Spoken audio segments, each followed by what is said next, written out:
ये कहानी एक बुद्धिमान छात्र की है। बहुत समय पूर्व जब गुरुकुल शिक्षा की प्रणाली होती थी, तब हर बालक को अपने जीवन के 25 वर्ष गुरुकुल में बिताना पड़ता था। उस समय एक प्रचंड पंडित राधे गुप्त हुआ करते थे, जिनका गुरुकुल बहुत प्रसिद्ध था, जहां दूर दूर के राज्य के शिष्य शिक्षा प्राप्त करने आया करते थे। बात उन दिनों की है जब राधे गुप्त की उम्र ढलने लगी थी और उसकी पत्नी का देहांत हो चुका था। घर में विवाह योग्य एक कन्या थी। राधे गुप्त को हर समय उसकी चिंता सताती रहती थी। वह उसका विवाह एक योग्य व्यक्ति से करना चाहते थे, जिसके पास संपत्ति भले ना हो पर वो कर्मठ हो, जो किन्हीं भी परिस्थिति में उसकी बेटी को खुश रखे और उचित समय पर उचित निर्णय ले सके। एक दिन उनके मस्तिष्क में एक ख्याल आया और उन्होंने इस परेशानी का हल सोचा कि क्यों न वो अपने खुद के शिष्यों में से ही योग्य वर की तलाश करे। उनसे बेहतर उनकी बेटी के लिए और क्या हो सकता है। इस कार्य के लिए उन्होंने बुद्धिमान की परीक्षा लेने का निर्णय लिया और सभी शिष्यों को एकत्र किया। राधे गुप्त ने सभी से कहा कि वे एक परीक्षा आयोजित करना चाहते हैं, जिसमें सभी की बुद्धिमानी का परिचय होगा। उन्होंने सभी से कहा कि उन्हें अपनी पुत्री के विवाह की चिंता है, जिसके लिए उनके पास पर्याप्त धन नहीं है, इसलिए वे चाहते हैं कि उनके शिष्य विवाह में लगने वाली सभी सामग्री कैसे भी करके एकत्र करे। भले उसके लिए उन्हें चोरी का रास्ता चुनना पड़े, लेकिन उन्हें चोरी करता कोई भी देख ना सके। इसी एक शर्त का पालन सभी को करना है।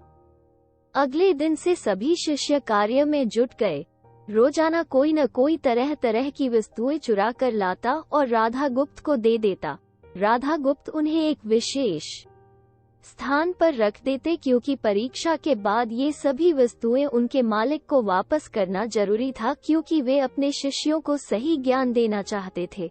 सभी शिष्य अपने अपने दिमाग से कार्य कर रहे थे, लेकिन इनमें से एक चुपचाप गुरुकुल में बैठा हुआ था, जिसका नाम रामास्वामी था।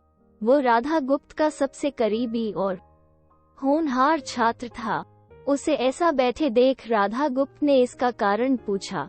तब रामास्वामी ने बताया कि आपने परीक्षा की शर्त के रूप में कहा था कि चोरी करते वक्त इसे कोई ना देख सके। इस प्रकार अगर हम अकेले में भी चोरी करते हैं, तब भी हमारी अंतरात्मा उसे देख रही है। हम खुद से उसे नहीं छिपा सकते। इसका अर्थ यही है कि चोरी करना व्यर्थ है। उसकी यह बात सुन राधा गुप्त के चेहरे पर खुशी छा जाती है। वे उसी वक्त सभी को एकत्र करते हैं और पूछते हैं कि आप सब ने जो चोरी की, क्या उसे किसी ने देखा? सभी कहते हैं नहीं। तब राधा गुप्त कहते हैं कि क्या आप अपने अंतर्मन से भी इस चोरी को छिपा सके? सभी को बात समझ आ जाती है और सबका सिर नीचे झुक जाता है, सिवाय रामास्वामी के।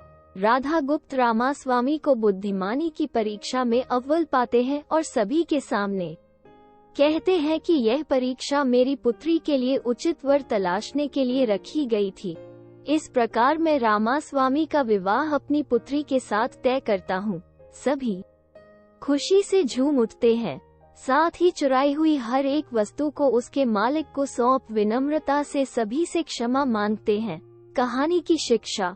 बुद्धिमानी की परीक्षा से यही शिक्षा मिलती है कि कोई भी कार्य अंतर्मन से छिपा नहीं रहता और अंतर्मन ही मनुष्य को सही राह दिखाता है।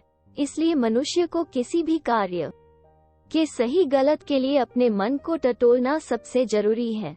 आज मनुष्य ने अंतरात्मा की आवाज सुनना बंद कर दिया है, इसलिए ही वो गलत रास्ते पर जा रहा है। हमारी अंतरात्मा कभी हमें गलत राह नहीं दिखाती। ये जरूर है कि मन की आवाज हमें वो करने की सलाह देती है जिसे दिमाग कभी स्वीकार नहीं करता, क्योंकि दिमाग सदैव स्वहित में कार्य करता है और मन हमें सही और गलत का परिचय करवाता है। यह सही गलत का परिचय ही हमें सदैव बुराई से दूर रखता है। किसी भी कार्य के पहले हमें मन की आवाज जरूर सुनना चाहिए।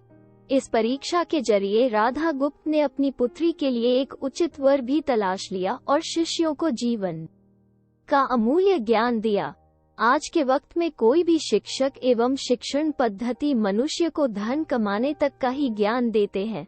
एक बालक का सर्वांगीण विकास कहीं न कहीं लुप्त हो चुका है। आज का मनुष्य केवल बड़े होकर एक धनवान व्यक्ति बनने का ही ज्ञान विद्यालयों में लेता है। उस बालक को सही गलत का बोध कराने का दायित्व कोई भी नहीं लेता, क्योंकि उनके माता पिता भी आज के दौर में बस पैसा कमाने में लगे रहते हैं और शिक्षक भी केवल किताबी ज्ञान देकर अपने दायित्व से मुख मोड़ लेता है। ऐसे में ये छोटी छोटी कहानियां व्यक्ति को सही गलत सिखाने में अहम भूमिका निभाती हैं, लेकिन आजकल इसके लिए भी वक्त मिलना मुश्किल है।